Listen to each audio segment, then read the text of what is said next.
जय हिंद। बहुत बहुत धन्यवाद मान्यवर। अब मेरा माननीय आग्रह है माननीय लोकसभा अध्यक्ष श्री ओम बिरला जी से कि आप हम सभी को अपने शब्दों द्वारा अनुग्रहित करें। माननीय उपराष्ट्रपति जी, माननीय प्रधानमंत्री जी, राज्यसभा में सदन के नेता, संसदीय कार्य मंत्री जी, प्रतिपक्ष के नेता, लोकसभा में सबसे बड़े दल के नेता, सभी माननीय मंत्रीगण, सभी माननीय संसद सदस्यगण, आज संसद भवन के इस ऐतिहासिक कक्ष में जो हमारी देश की आज़ादी का साक्षी रहा, जो संविधान निर्माण का साक्षी रहा, जिसमें अनेक परिवर्तन एवं ऐतिहासिक निर्णय हुए, इसी केंद्रीय कक्ष में माननीय राष्ट्रपति जी का उद्बोधन में हमें मिला। विश्व के कई राष्ट्र अध्यक्षों ने यहाँ संबोधन करते हुए हमारे लोकतंत्र के प्रति आस्था व्यक्त की और आज इस केंद्रीय कक्ष से हम सब लोग नए संसद भवन की ओर प्रवेश कर रहे हैं।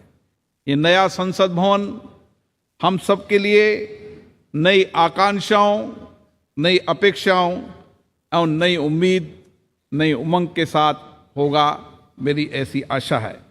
आज इस अवसर पर उन सब स्वतंत्रता सेनानियों को भी नमन करता हूं जिन्होंने हमारे भविष्य के लिए, हमारे कल के लिए अपना वर्तमान बलिदान कर दिया। मैं आज उन महान नेताओं को भी नमन करता हूं जिन्होंने इस केंद्रीय कक्ष में दुनिया का सबसे बड़ा संविधान निर्माण में अपना अमूल्य योगदान दिया, जिन्होंने देश में आर्थिक सामाजिक परिवर्तन लाने में अपना दायित्व निभाया।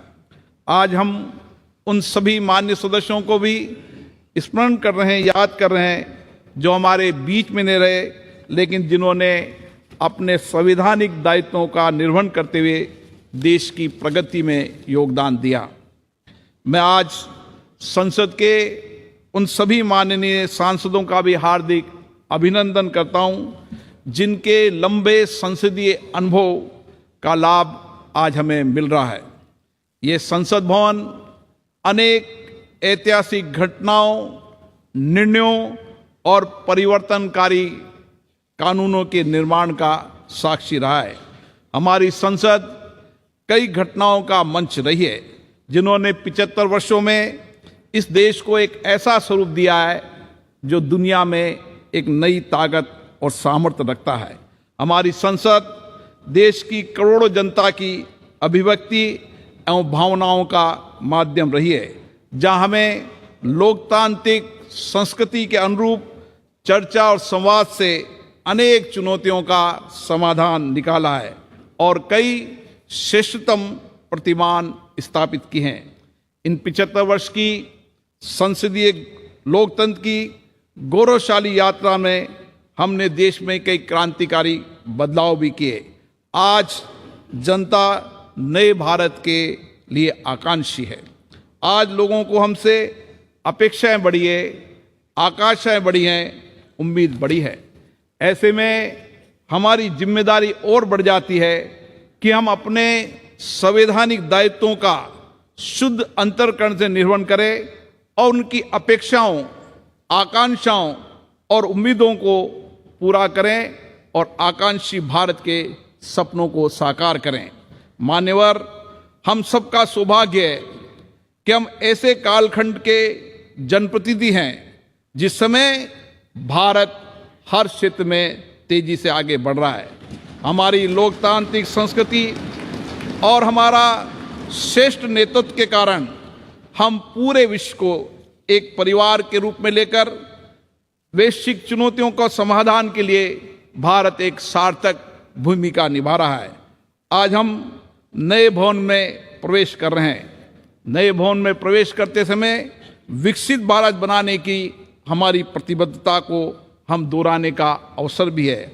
हमारा संकल्प है कि हम इसी संसदीय लोकतंत्र से सामूहिक चर्चा, संवाद, सहमति, असहमति और कठिन परिश्रम से सारे देश की जनभागीदारी के साथ इन आकांक्षाओं को पूरा करेंगे। विश्व के सबसे बड़े संसदीय लोकतंत्र होने के नाते हमारी जिम्मेदारी और बढ़ जाती है।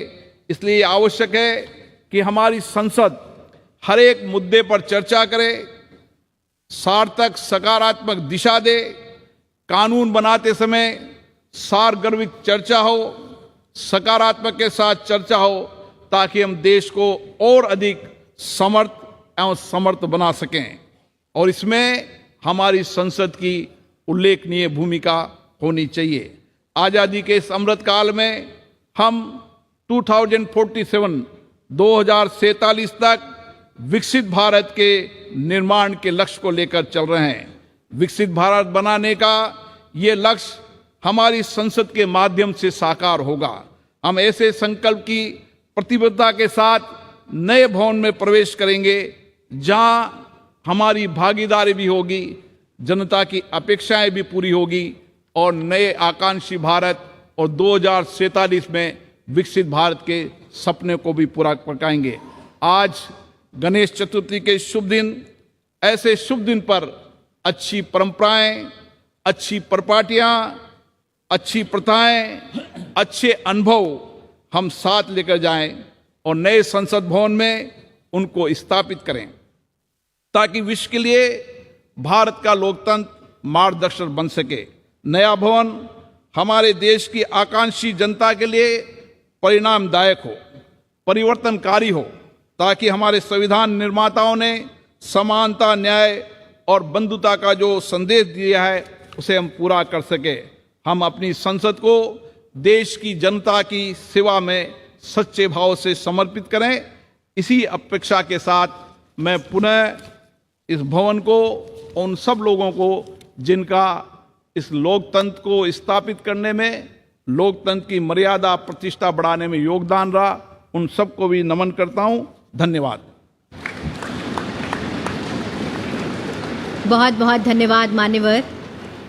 अब मेरा विनम्र अनुरोध माननीय प्रधानमंत्री श्री नरेंद्र मोदी जी से कि आप